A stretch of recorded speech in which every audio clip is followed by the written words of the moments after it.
மாதிரி, அக்கா மாதிரி, தம்பி மாதிரி, பாப்பா மாதிரி எல்லாம் அழகா படிச்சுட்டு அப்புறம் ஏசப்பா நான் தூரமா தேவனா ஒரு லார்டா மட்டும் உட்கார்ந்துக்கிறேன்னு அவர் ஆசைப்படல.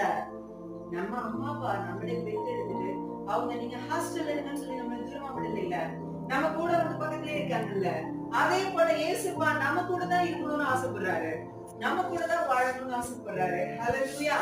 அப்ப அம்மா அப்பா நம்ம கூட இருந்தா நம்மளுடைய எல்லா பிரச்சனையும் அவங்களே தீர்த்து வச்சுக்கோங்கல்ல, நமக்கு என்னென்ன தேவையோ எல்லாமே அவங்களே செஞ்சு கொடுப்பாங்கல்ல. அதுதான் ஏசப்பா. அதுக்காக தான் பூமியில வந்து பிறந்தாரு. நமக்கு ஒரு ஹெல்ப் தேவைப்படுது. ஹல்லேலூயா. நமக்கு ஒரு எல்லா விதத்திலும் அம்மா அப்பா மாதிரி உதவி செய்ய ஒருத்தர் தேவைப்படுறாரு. அம்மா அப்பாவுக்கு யாரு உதவி செய்வா? அவங்க அம்மா அப்பாவா? அவங்களுக்கு ரொம்ப வயசாயினாங்க, காசு இல்ல, கோயிலுக்கு போயிட்டாங்கல்ல, அப்ப அவங்களுக்கு உதவி செய்ய ஒருத்தர் வேணும்ல. அதுதான் ஏசப்பா. நம்மளை படைத்தவர் எப்பொழுதுமே நம்ம கூட இருந்து நமக்கு உதவி செய்வார். ஹல்லேலூயா.